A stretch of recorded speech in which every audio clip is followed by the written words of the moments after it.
Welcome to today's explainer. So, if you're a leader, a manager, or a workplace mentor, you have probably found yourself in this very specific, honestly, pretty frustrating situation. You ask your team for innovative, out of the box thinking, right? But then, when a subordinate actually brings you a truly different, quote unquote, crazy idea, your very first instinct is to just immediately shut it down. Why do we do that? And more importantly, how can we stop destroying the exact innovation we literally just asked for? Well, today we're going to act as your mentor's guide to handling those wild, disruptive ideas. Let's dive right in. Here's a quick look at our roadmap. We'll start with why creativity seems rebellious and then the natural conflict it creates. Then we're going to look at the huge value of derailment before wrapping up with 3 concrete strategies to protect early ideas. And finally, the mentor's way of tolerance. All right, section 1. Why creativity seems rebellious. Think about this for a second. We spend billions on R&D globally, yet when true innovation actually shows up, it feels entirely out of place. And that's largely because of how we're raised. Our disciplined society trains us to be predictable, reliable, like prefabricated tools. The classic industrial mindset is basically, I am a brick, move me where needed. But a true creator? They're not a brick, they're fire. And fire absolutely refuses to be placed neatly into a wall. It burns the wall down to build something completely new. And that right there is the core of this whole rebellion. True creativity questions the fundamental premise of why it even needs to conform to existing structures in the first place. It looks at that wall of bricks and asks, wait, why do I have to be a brick anyway? Now, to a rigid corporate system, this kind of questioning feels incredibly dangerous. It's highly disruptive. But as you'll see, leaning into that danger is actually the only authentic path to escaping the limits of your current business. So let's move to section 2, the natural conflict between the system and innovation. Now, if you felt a little spike of anxiety when I just mentioned burning down structures, hey, that is completely valid. Systems actually survive on a concept called path dependency. Basically, it's a risk management strategy and a type of structural inertia. Systems rely on established tracks because, well, deviating from them is costly and highly unpredictable. So as a manager, your system naturally hates innovation because your day-to-day operations and your KPIs completely rely on the predictability of those established tracks. Because highly creative ideas are inherently destructive to the status quo, they touch on real systemic risk. They challenge the comfortable path of least resistance. And because of this, an organization will almost automatically trigger self-censorship.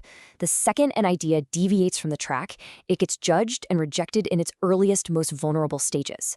We basically kill the idea before it can even take its first breath.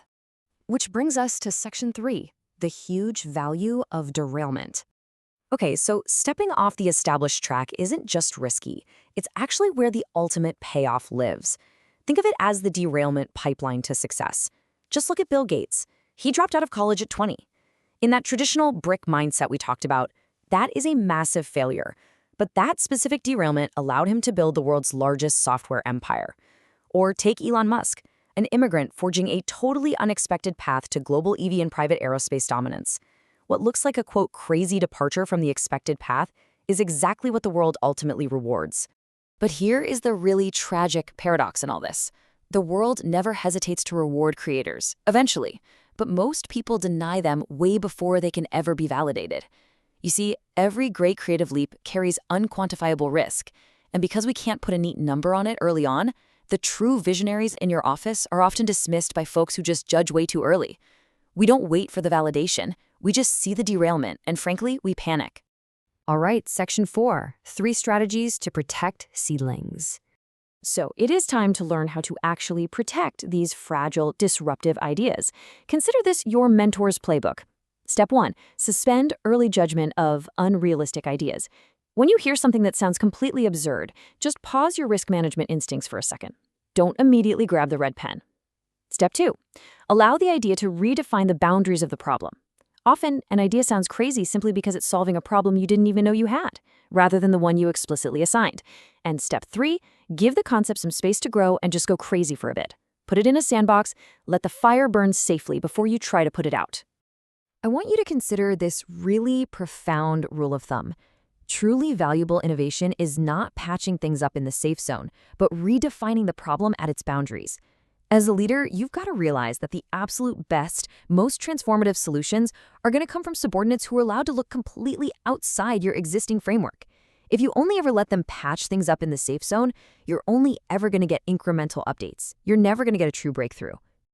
And finally, Section 5, the Workplace Mentor's Way of Tolerance. Doing this requires a fundamental mindset shift. You have to move from being a manager of risk to a cultivator of potential. Look at it this way. If you always jump in early with judgment, if you act like a really strict gardener who just prunes every single branch that grows in an unexpected direction, you are definitely going to create very neat, very orderly trees. But they'll be bald trees. Over-managing early ideas just yields conformity. On the flip side, if you adopt a mindset of tolerance, you set yourself up to harvest unexpected, incredibly sweet fruit. You just have to tolerate the messiness of the growth process. So I want to leave you with this final thought. Society, and for sure your company, absolutely needs order, but it literally cannot survive without the spark of fire. So the next time a subordinate walks into your office and pitches you an idea that sounds totally crazy, highly unrealistic, and frankly a little bit rebellious, what are you going to do? Are you instinctively going to reach for your scissors to prune it back into a neat, bald tree? Or will you be the mentor who steps back, suspends judgment, and lets the fire burn? Thanks so much for joining me on this explainer. Keep learning and keep building.